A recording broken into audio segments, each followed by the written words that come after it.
নমস্কাৰ ছাত্ৰ ছাত্ৰীসকল ই কক্সালে তোমালোকক মই স্বাগতম জনাইছো মই তোমালোকৰ তৰালী মেম মই আজি তোমালোকক অষ্টম শ্ৰেণীৰ সমাজ বিজ্ঞান বিষয়ৰ ইতিহাস খণ্ডৰ অন্তৰ্গত পাঠ নম্বৰ 9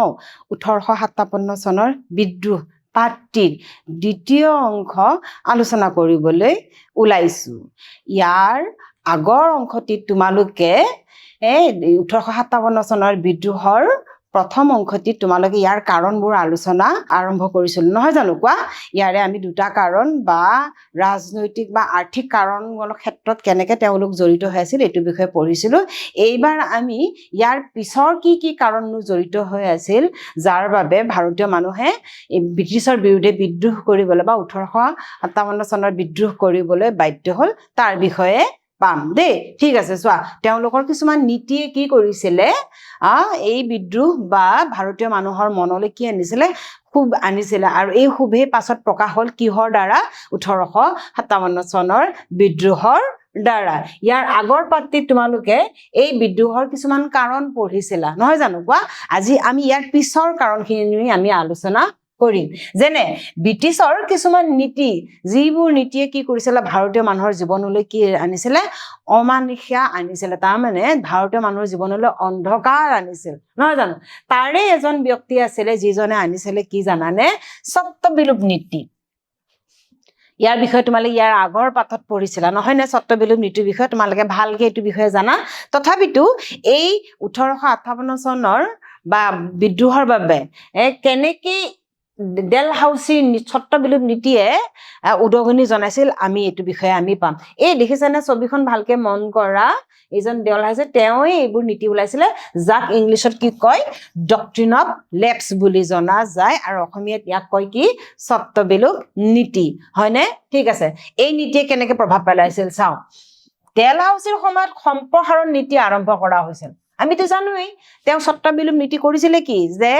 দেশীয় ৰাজ্যবিলাকৰ স্বত্ব অধিকাৰ কৰিবলৈ কাৰণেতো তেওঁ এই সম্প্ৰসাৰণ নীতিটো ওলাইছিলে হয় নহয় তেওঁ কেৱল ৰাজহয় গোটোৱাইটোৱে তেওঁ নিয়ম অকল নাছিলে তেওঁৰ কথা হ'ল কি যদি ৰাজহ তেওঁলোকে দিব নোৱাৰে তেতিয়া কি হ'ব দেশীয় ৰাজ্যবিলাক তেওঁ কি কৰিব পাৰিব দখল কৰিব পাৰিব তেওঁ দুই ধৰণে লাভ হৈছিল এক হ'ল কি ৰাজহো পাইছিলে আৰু যিসকলে ৰাজহ দিব নোৱাৰে তেওঁলোকৰ কি হ'ব তেওঁলোকৰ ৰাজ্য তেওঁলোকে দখল কৰিব ডেলহাউচিৰ সত্যবিলোপ নীতিয়ে ব্যৱহাৰ কৰি বহু ৰাজ্য নিজৰ সংযোজন কৰিলে ইয়া মই কৈছিলো নে এতিয়া তেওঁলোক ডেলহাউচিৰ এই সত্যবিলোপ নীতিৰ পিছতে সৰু সুৰা ভাৰতীয় বহুত ৰাজ্য কলে গ'ল কোম্পানীৰ হাতলৈ গ'ল ইয়াৰ ফলত ভাৰতীয়সকলৰ মাজত সন্দেহ ভয় আৰু অনাস্থাৰ সৃষ্টি হ'ল তো তোমালোকে ভাবা নিশ্চয় তেতিয়া কি হ'ব কোৱা যে এই ইংৰাজৰ গভৰ্ণৰবিলাকে যদি এনেকুৱা নীতি কিছুমান আৰ্থিকভাৱে উলিয়াই থাকে তো ভাৰতীয় মানুহৰ কি হ'ব মনলৈ কি আহিব সন্দেহ এটা নিশ্চয় আহিব ভয়ো এটা আহিব হয়নে শংকা হ'ব ভয় হ'ব যে কেতিয়া ব্ৰিটিছে আৰু কি নিয়ম ওলাব আৰু তেওঁলোকৰ জীৱনলৈ কি কৰিব ভাবুকি আনিব তেওঁলোকৰ হাতত যিখিনি আছে ঘৰ দুৱাৰ মাটি বাৰী সা সম্পত্তি সকলোখিনি তেওঁলোকে কি ঠিক হেৰুৱাবলগীয়া হ'ব এই ভয় শংকা সদায় তেওঁলোকৰ মনত থাকিলে এই নীতি প্ৰয়োগ কৰি ডেলহাউচিয়ে বহু ভাৰতীয় ৰজাৰ উপাধি সিংহাসন আনকি পেঞ্চনো জব্দ কৰিলে চোৱা বুজি পালানে ইয়াৰ আগৰ পাঠটোতে পাইছিলা তোমালোকে যে কেৱল তেওঁলোকে ৰাজহেই মানে লোৱা নাছিলে ইয়াৰ বদলিও তেওঁলোকে লৈছিল ৰাজ্য দখল কৰিছিলে আনকি মানুহৰ উপাধি সিংহাসন ৰাজ্য দখল কৰা মানে কি আৰু সিংহাসনে হ'ল ন আৰু পেঞ্চনো তেওঁলোকে কি কৰিছিলে জব্দ কৰিছিল ইংৰাজে অযোধ্যাক ভালদৰে শাসন কৰা হোৱা নাই বুলি কৈ নিজৰ মাজত সোমোৱাই লৈছিলে চোৱা অযোধ্যাৰ ৰজাকো তেওঁ কি কৰিছিলে সিংহাসনৰ পৰা প্ৰতাৰিত কৰিছিল আৰু কৈছিলে যে তেওঁ ভালকে শাসন কৰিব পৰা নাই কাৰণে ইংৰাজে অযোধ্যাখন কি কৰিছিলে দখল কৰিছিলে দেখা পাইছানে তেওঁলোকৰ নীতিৰ আঁৰত এই এনেকুৱা ধৰণৰ কিছুমান অমানৱীয় নীতি জড়িত হৈ আছে যাৰ বাবে ভাৰতীয় মানুহক কি হৈছিলে শংকিত হৈছিলে এইটো আছিল এক গুৰুত্বৰ ভুল এইটোতো হয়ে ভাৰতীয় মানুহটোতো বুজিয়ে পাব নহয় নহয় কি কোৱা ডেলহাউচিয়ে মোগল সম্ৰাটক অপসাৰণ কৰিব বিচাৰিছিল তেওঁ অকল অযোধ্যাক যে আঁতৰালে তেওঁ ভাবিছিলে কি যিহেতু দিল্লীৰ শাসক যিজন তেওঁই মেইন আছিলে ন ভাৰতৰ ভাবিছিলে যে মোগল সম্ৰাটকো তেওঁ কি কৰিব বিচাৰিছিল সিংহাসনৰ পৰা আঁতৰাব বিচাৰিছিল কিন্তু এইখিনিত কোম্পানীয়ে হস্তক্ষেপ কৰিবলৈ তেওঁক ৰখাই দিলে কিন্তু ইয়াতো কিছুমান ষড়যন্ত্ৰ থাকি গ'ল যে কোম্পানীয়ে ভাবিলে যে নামত হ'লেও কি কৰোঁ যে দিল্লীৰ সিংহাসনত বা সম্ৰাটক ৰখা যাওক নহ'লে কি হ'ব সমগ্ৰ ভাৰতত কি হ'ব বিদ্ৰোহৰ সৃষ্টি হ'ব তথাপিও তেওঁ ঘোষণা কৰিছিল যে সম্ৰাটৰ মৃত্যুৰ পিছত তেওঁৰ পৰিয়ালৰ লালকিল্লাৰ পৰা বহিষ্কাৰ হ'ব লাগিব চোৱা ব্ৰিটিছৰ কোনে ডেলহাউছে কি কৰিছিলে যদি কেনেবাকে সম্ৰাটৰ মৃত্যু হয় বা দিল্লীৰ সম্ৰাটৰ মৃত্যু হয় পিছলে তেওঁৰ যিখিনি পৰিয়ালবৰ্গ আছে তেওঁলোকে কি কৰিব লাগিব লালকিল্লা এৰি দিব লাগিব কাৰণ তাতেই তেওঁলোকে কি কৰিছিলে দিল্লীৰ সম্ৰাটে শাসন কৰিছিলে এই কাৰ্যকলাপে ব্ৰিটিছৰ বিৰুদ্ধে ঘৃণাৰ সৃষ্টি কৰিছিলে চোৱা ব্ৰিটিছৰ এনেকুৱা ধৰণৰ কামবোৰে কি কৰিব বাৰু কোৱাচোন ভাৰতীয় মানুহৰ মনত ব্ৰিটিছৰ প্ৰতি এটা ঘৃণাটো সৃষ্টি হ'বই নহয় জানো তেওঁলোকৰ অত্যাচাৰৰ তাৰমানে সীমা চেৰাই গৈছিলে তেওঁলোকে বুজি পাইছানে এতিয়া আমি গম পাম আমি যিখিনি কথা শিকিলো তাৰ পৰা আমি এটা কথা আমি জানি থওঁ যে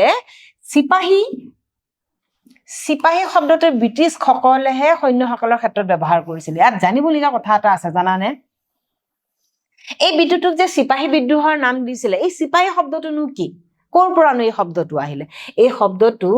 ব্ৰিটিছ সকলে তেওঁলোকৰ সৈন্যসকলক মাতিছিল চিপাহী বুলি মাতিছিল সেইকাৰণে এই বিদ্ৰোহটোৰ নামটো কি হৈ গ'ল চিপাহী নাম ৰাখিলে বিদ্ৰোহটোৰ নাম বুজিছানে ঠিক আছে ইয়াৰ পিছৰখিনি চাওঁ বাৰু এইবাৰ আমি চাওঁ যে যিহেতু মই তোমালোকক ক'লো যে চিপাহী শব্দটো ক'ৰ পৰা আহিলে আৰু কোনে ব্যৱহাৰ কৰিলে কিন্তু এই যুদ্ধৰ লগত এই বিদ্ৰোহৰ লগত চিপাহীসকলবোৰ কেনেকৈ সংযুক্ত হ'ল এতিয়া আমি সেইটো চাম কাৰণ চিপাহীৰ সৈতে বা সৈনিকসকলো বা সামৰিক ক্ষেত্ৰতো কিন্তু এই বিদ্ৰোহে যথেষ্ট প্ৰভাৱ পেলাইছিল আৰু ইয়াৰ সামৰিক কাৰণো এই বিদ্ৰোহ কাৰণে জড়িত হৈ আছে চাওঁ বাৰু চোৱা এই বিদ্ৰোহৰ আঁৰত মূল শক্তি আচলতে ভাৰতীয় সৈনিকে এইটো কথা সদায় মনত ৰাখিবা এই বিদ্ৰোহ আৰম্ভণিয়ে কৰিছিলে কোনে আমাৰ এই সৈন্যবোৰে ভাৰতীয় সৈন্যবোৰে সেইকাৰণে এই বিদ্ৰোহটোৰ নাম কি হ'ল চিপাহী বিদ্ৰোহ সদায় মনত ৰাখিবা 1857 চনৰ যিটো বিদ্ৰোহ হ'ল ন সেই বিদ্ৰোহটোক চিপাহী বিদ্ৰোহ বুলি কোৱা যায় কি কাৰণত কাৰণ এই বিদ্ৰোহটোৰ মূল শক্তিয়ে আছিলে মেইন ইয়াৰ আঁৰতে আছিলে কোন আমাৰ চিপাহীসকল তাকো ভাৰতীয় চিপাহীসকল দেই মনত ৰাখিবা কেনেকৈ বাৰু এওঁলোক জড়িত হ'ল আমি এতিয়া সেইটো চাওঁ পৰম্পৰাগত মূল্যবোধৰ প্ৰতি অৱহেলা এতিয়া কথাটো হ'ল কি যিবোৰ সৈন্য ইয়াৰ আগৰ ছবিটো বাৰু মই তোমালোকক আকৌ দেখুৱাইছো এয়া চোৱাচোন এয়া তেওঁলোকে সৈনিকৰ পৰিধান পিন্ধি আছে হয়নে পৰিধান কৰি আছে কিন্তু তেওঁলোক কাৰ সৈন্য আছিলে তেওঁলোক ব্ৰিটিছৰেতো আছিলে হয় নহয় কিন্তু তথাপিতো ব্ৰিটিছৰ বিৰুদ্ধেনো কিয় তেওঁলোকে প্ৰতিবাদ কৰিলে ইয়াৰ কাৰণ এতিয়া আমি পাম চোৱা কিছুমান পৰম্পৰাগত নিয়মৰ তেওঁলোক পৰিপন্থী আছিলে ব্ৰিটিছসকল কেনেকৈ হ'ল চাবা কোম্পানীৰ অধীনত থকা সৈনিকসকলৰ অধিকাংশই ভাৰতীয় আছিল এইটো কথা মনত ৰাখিবা কোম্পানীয়ে যিখিনি সৈন্য সামন্ত লৈ ব্ৰিটিছ সাম্ৰাজ্য ভাৰতত প্ৰতিষ্ঠা কৰিছিলে ন সেই তাৰে বেছিভাগ মানুহ আকৌ সৈন্যসকল কোন আছিলে আমাৰ ভাৰতীয় মূলৰ আছিল ভাৰতীয় মূলৰ হোৱা পিছতো কিন্তু কি হৈ গ'ল ইয়াতে বিদ্ৰোহ হ'ল কেনেকৈ হ'ল চাবা তেওঁলোকৰ পৰম্পৰাগত মূল্যবোধক কেতিয়াও গুৰুত্ব দিয়া নাছিল তাৰমানে ভাৰতীয় যিখিনি সৈন্য আছিলে সৈনিক ব্ৰিটিছৰ আছিলে তেওঁলোকতো ভাৰতীয় আছিল নহয় জানো ভাৰতীয় হ'লেওতো তেওঁলোক কিন্তু ভাৰতীয়তা বা তেওঁলোকৰ যিটো কালচাৰ আছে যিটো সভ্যতা সংস্কৃতি আছে সেইটোতো তেওঁলোকে কেতিয়াও এৰি দিয়া নাই ব্ৰিটিছৰ অধীনত কাম কৰিলেও যদিও তেওঁলোকে সভ্যতা সংস্কৃতি এৰি দিয়া নাই কিন্তু ব্ৰিটিছে কোনোদিন কিন্তু ভাৰতীয় সৈনিকৰ এই মূল্যবোধ পৰম্পৰাগত মূল্যবোধক কেতিয়াও কি দিয়া নাছিলে গুৰুত্ব দিয়া নাছিল তাৰমানে অৱহেলা কৰিছিলে অনুশাসনৰ নামত নিজৰ সংস্কৃতি আৰু পৰম্পৰা ত্যাগ কৰিবলৈ বাধ্য কৰাইছিল তাৰমানে এনেকুৱা কিছুমান ব্ৰিটিছ অফিচাৰবিলাকে নিয়ম নীতি উলিয়ালে সেইটো অনুশাসন বনালে তেওঁলোকে আৰু এই অনুশাসনত কি কৰিলে ভাৰতীয় যিবোৰ সভ্যতা সংস্কৃতি আছে বা ধাৰ্মিক নীতি নিয়ম আছে সেইবোৰ ত্যাগ কৰিবলৈ বা এৰিবলৈ ব্ৰিটিছে কি কৰিছিলে এই সৈন্যসকলে কি কৰিছিল বাধ্য কৰাইছিল চাবা ইয়াৰ পিছত কি কৰিলে চোৱা বাধ্যতামূলক সাগৰীয় ভ্ৰমণ এই বিদ্ৰোহটো 1857 চনৰ বিদ্ৰোহৰ সবচে ডাঙৰ কাৰণ আছিলে সাগৰ ভ্ৰমণ যাৰ বাবে আমাৰ ভাৰতীয় সৈন্যসকলে কি হৈ গ'ল প্ৰতিবাদ কৰিবলৈ বাধ্য হ'ল কেনেকৈ জানানে সেইখিনি সময়ত এটা নিয়ম ওলালে ব্ৰিটিছে কি জানানে সাগৰ ভ্ৰমণ কেনেকৈ চাবা ভাৰতীয় সৈন্যসকলে সেনাবাহিনীত নিজৰ ধৰ্মীয় বিশ্বাস ৰক্ষা কৰিব বিচাৰিছিল ভাৰতীয় সৈন্যসকলৰ কথা হ'ল কি আমি ইংৰাজৰ আমোলত বা কোম্পানীৰ আমোলত চাকৰি কৰিলেও কিন্তু আমি ধৰ্মটো কেতিয়াও এৰি দিব নোৱাৰো না জানো ধৰ্মীয় ভাৱধাৰা তেওঁলোকে সদায় বচাবই বিচাৰিছিল ৰক্ষা কৰিবই বিচাৰিছিল কিন্তু এই কথাটো কোনে বুজা নাছিলে কোম্পানীৰ সেই বিষয়াসকলে বা কোম্পানীয়ে বুজা নাছিলে 1856 চনত ব্ৰিটিছে সৈন্যসকলৰ বাবে সাগৰ যাত্ৰা বাধ্যতামূলক কৰিলে এইটো পইণ্ট তোমালোকে মনত ৰাখিবা হা চনটো চোৱা 1856 চনত তাৰমানে 1856 চনত ভাৰতৰ বাহিৰত ব্ৰিটিছৰ কি হৈছিল এখন তেওঁলোকৰ ব্যক্তিগত এখন যুদ্ধ হৈছিল আৰু এই যুদ্ধত আমাৰ ভাৰতত যিখিনি সৈন্য ব্ৰিটিছৰ হৈ আছিলে তেওঁলোকক বাধ্য কৰাইছিল যে তেওঁলোকে ভাৰতৰ বাহিৰত গৈও ব্ৰিটিছৰ হৈ কি কৰিব লাগে যুদ্ধ কৰিব লাগে আৰু তেওঁলোকক বাধ্য কৰাইছিল যে তেওঁলোকে সাগৰ যাত্ৰা কৰিবই লাগিব যিহেতু বিদেশত যাবলৈ হলে সাগৰৰ পথেদিটো যাব লাগিব নহয় জানো এই তেতিয়া কি কৰিছিল সাগৰ যাত্ৰা আমাৰ ভাৰতীয় সৈনিকৰ কাৰণে বাধ্যতামূলক কৰিছিল আৰু ইয়াৰ বাবে তেওঁলোকে কি কৰিছিল এখন আইন প্ৰণয়নো কৰিছিল ফলত জোৱানসকলৰ মাজত অসন্তুষ্টিৰ সৃষ্টি হ'ল জোৱানসকলৰ অসন্তুষ্টিৰ সৃষ্টি হোৱাৰ কাৰণটো মই কৈ আছো শুনা এক হ'ল কি আমাৰ ভাৰতীয় সভ্যতাৰ এটা মানে বা সংস্কৃতিৰ এটা নিয়ম আছিল কি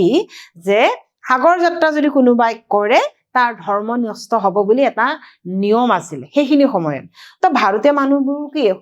সহজ সৰল মানুহ তেওঁলোকে ভাবিলে যে যদি মই সাগৰ যাত্ৰা কৰো তো মোৰ ধৰ্ম নষ্ট হৈ যাব মই হিন্দু ধৰ্ম হৈ নাথাকো হয় নহয় গতিকে মই এই যাত্ৰাই নকৰো তো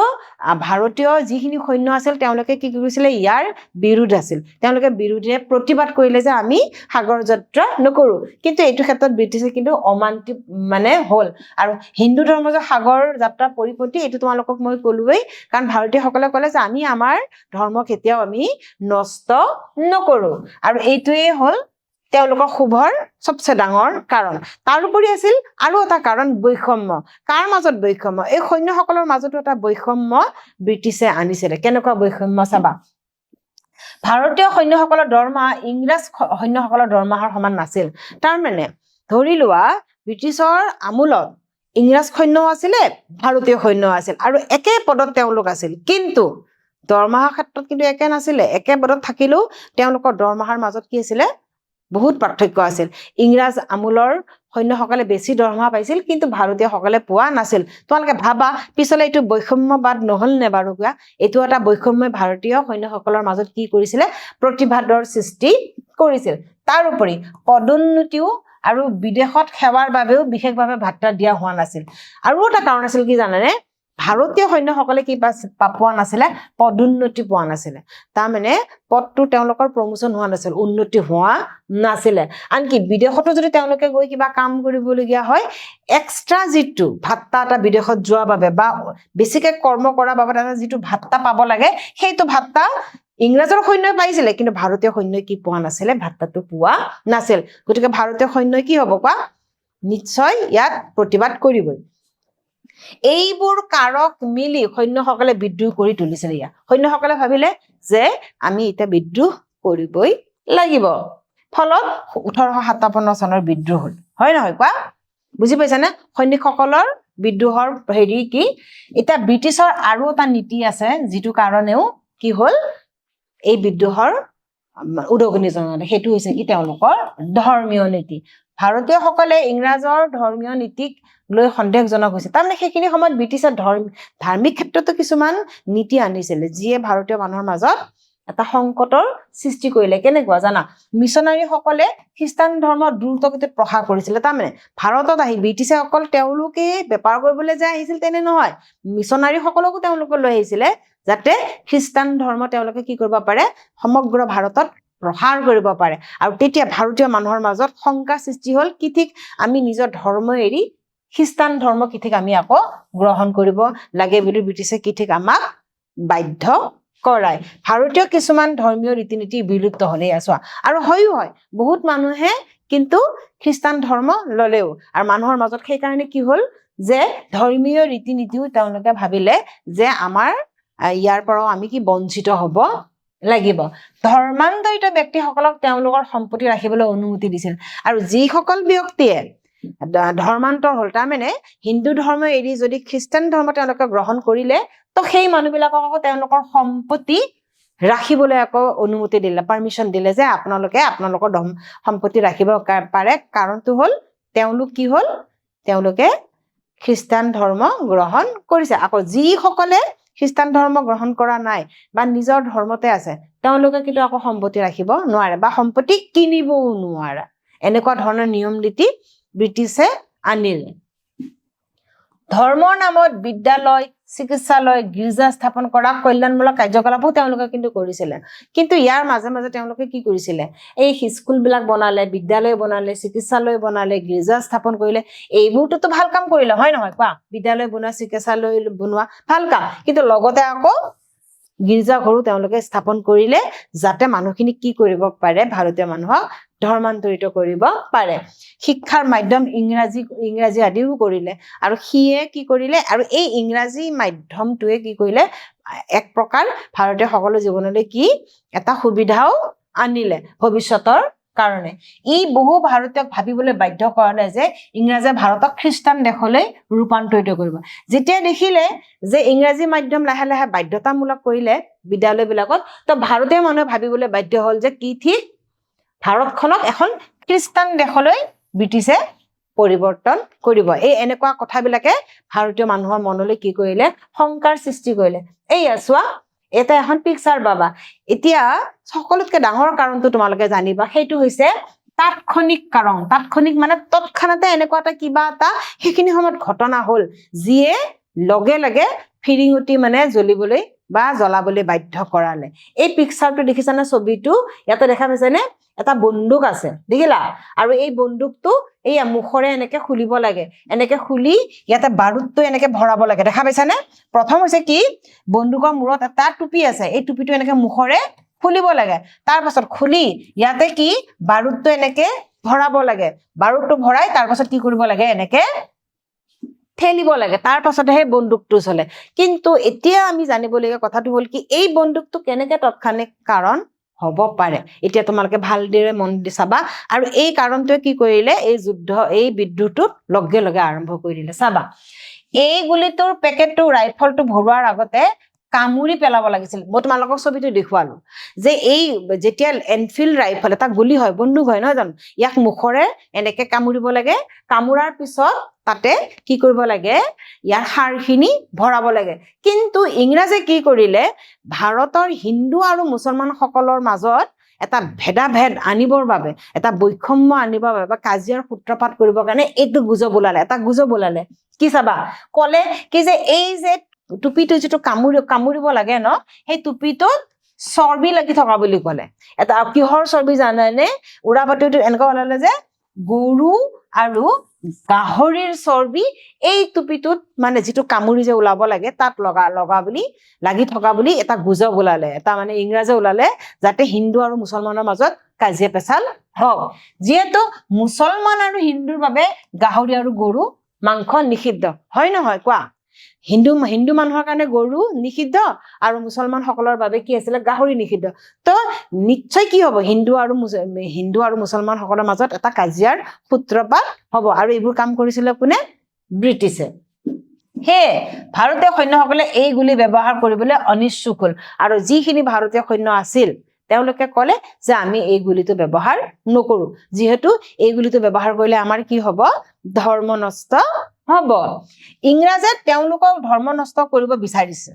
সেইটোতো সঁচা কথা। তেওঁলোকৰ ধৰ্ম নষ্ট কৰিবলৈ ইংৰাজে এইটো কি কৰিছিলে, প্ৰয়োজনা কৰিছিলে বা ষড়যন্ত্ৰ কৰিছিল। আৰু এইটো নিশ্চিত হ'ল। 1857 চনৰ 23 জানুৱাৰীত ভাৰতীয় চিপাহীয়ে প্ৰথমে